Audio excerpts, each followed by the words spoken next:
Hello everybody, it's Bonnie from Bonnie's Pretty Puppet Reborn and Doll Nursery. How is everyone today?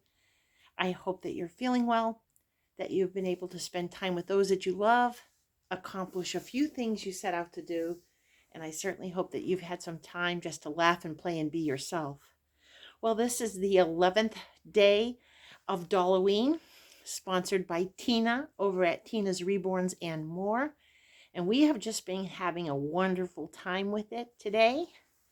Our participant today is our beautiful Primrose Lane. She is the Ward Kit, and she is sculpted by Irina Kapeliskaya, and she was brought to life or reborn by Chris Hayden on Tiny Hearts Reborns. And she is a custom. This baby was accustomed the way she is because she reminds me of my little granddaughter who's about to turn 4 when she was this age, when she was a baby a few months old. She looked very much like I asked Chris to make little Primrose Lane. So she is a real treasure to me and I love her very much. She's been trick-or-treating. As you can see, she has candy in her bucket. She has her little jack-o'-lantern bucket. And instead of going scary, we went cheerleader. This little outfit I bought in Florida when I was visiting my grandchildren at a antique shop, as a matter of fact. I don't know if it's antique or not, but it's 0 to 3 months from Cat and Jack. It has gray sleeves, like a dark teal front with a pink shooting star that has a couple of colors, green and yellow and pink. It says hooray. And around the collar and the sleeve bands, and also in the front, there is a band with glittery gold, teal, and pink or rose, I guess, colored trim to match. And then it is all one piece, but the skirt looks like it's separate. It is a rose-colored skirt. Again, it's from Cat and Jack. I just think it's adorable. I hadn't ever seen anything like it. So we thought we would make our little Primrose into a beautiful cheerleader. She has on an Emmy bow. It's kind of lacy. It's really pretty. It has lace in it instead of just being a plain bow. And it's kind of a lighter rose pink than her skirt. She has on knee socks and they're white and they are all the way up her leg. She's so tiny. And there's bows on the side. And then for her little booties, she has crocheted pink booties that are homemade. I bought them at a thrift store, so I don't know who made them, but I think they go perfect with the outfit completely. And of course, she's sitting next to our kitty pillow, our little black kitty pillow. Well, actually, the pillow is white, and we have a fuzzy black kitty on it.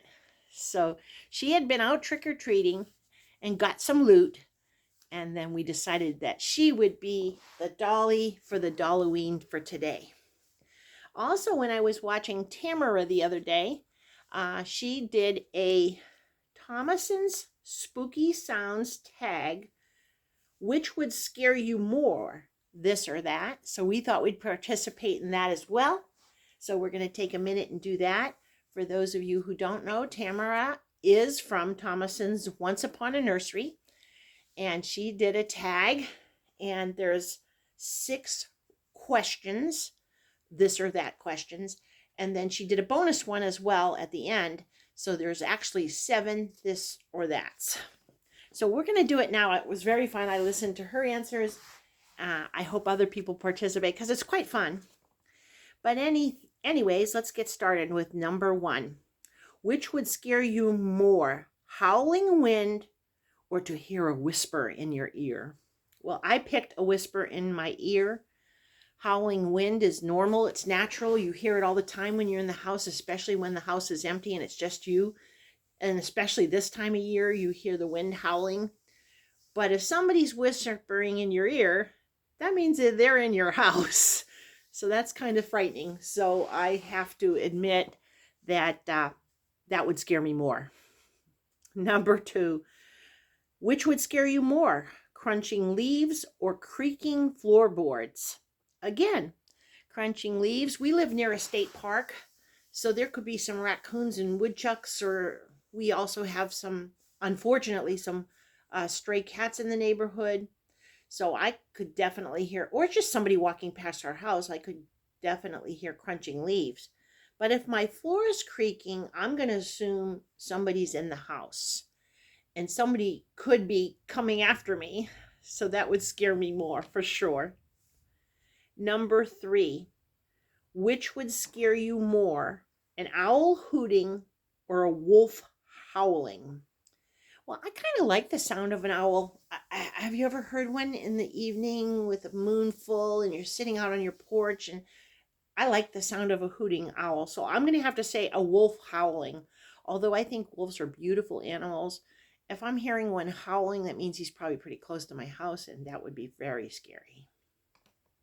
Number 4, which would scare you more, tapping at the window or scratching at the door? Well, I have 2 cats. One's named Mallow and one's named BB, which you see all the time. Mallow's kind of an older cat, so she kind of sleeps most of the day, and she hides because BB wants to play. But anyways, so I wouldn't be surprised if I heard scratching at the door. Again, we live near the state park, so there could be animals out there, and we do have some stray cats that sometimes I feed. My neighbor across the street mostly feeds them. So I'm going to say tapping at the window, because more than likely, if it's not like a tree branch or something, it's probably a human hand, and that's kind of scary to think about. At least I think so. And that brings us to number 5. Which would scare you more, hearing a noise while you have soap on your face, or hearing a noise in the absolute pitch black? Hands down, hearing a noise in the absolute pitch black. I'll explain why. If I have soap on my face, I can wipe it with my, just wipe it off with my hands. I could use my bathrobe, depending on what time of the day it is, grab a towel. But if it's pitch black and my eyes aren't sure, it takes a while to adjust to the dark. I would be frightened if I heard a noise in my house when it's pitch black and I have no way. Have you ever had the power go off and you get up to use the restroom or something in the middle of the night and it's pitch black? That's scary enough without hearing a noise as well. So I'd have to say that. Number 6 is the last question before the bonus. So, which would scare you more, a scream in the dark or some crying? At first I said both, but now that I think about it, if someone's crying, it could be a number of things, although that's very sad. I definitely want to attend to somebody if they were crying, if I could. It could be they're sad about something, but if someone is screaming in the dark, then they're probably being hurt, being attacked, or something frightened them to make them scream. So I'm going to go, what would scare me the most is a scream in the dark. And the final bonus question is, which would scare you more, being trapped in a house with a serial killer or being trapped in a house with a paranormal entity? Okay, I think I said that right, or she might have said it the opposite way, but I'm going to go with that, which would scare me more. I think being trapped in a house with a serial killer, and it might have even been, let me make sure, it might have even been, which would you rather be trapped in the house with, a serial killer or a paranormal entity? So if I answer it that way, I'm going to say I would rather be trapped in the house with a paranormal entity. And the reason why is, and I don't know this for sure, but every TV show or documentary that I've ever watched about paranormalism, the ghost can't actually hurt you. They can't touch you. They can't touch something physical. And a lot of ghosts aren't even angry ghosts. So I think I'd rather be trapped in the house with a paranormal entity, because think of the serial killers you've seen on the news and in documentaries, or even the fake ones that you see on movies like Halloween. Michael Myers or Jeffrey Dahmer. I don't know if you could reason with a serial killer. And you're probably apt to be hurt by them more than you would be a ghost that can't touch you, although I think both would be extremely scary. So that's our answers to Tammera's tag over at Thomason's Once Upon a Nursery. Thank you, Tam. It was fun. It was definitely spooky for Halloween, and I enjoyed answering it. And as always, thank you, Tina, for Dolloween. I've had such a fun time dressing the babies. We have a couple more days before Halloween's over. So it's exciting to see all my nieces and nephews as well being dressed up for Halloween. If you're at work, please come home safe to those who love you. And if you're at home, I know you're busy. I know sometimes you don't have a moment to take a breath, but try to take some part of your day to put your feet up, to relax, and don't forget to eat chocolate. Aunties, uncles, cousins, loved ones, and friends, you know we love you. I'm excited to see what my nieces and nephews are dressed in. If you don't have a channel, you could do it on Instagram or your Facebook page. Dress up your little babies in their Halloween outfits, and we would love to see them. It's just so much fun, and it's happy fun and not quite as spooky fun, although I have to admit, that tag was quite spooky.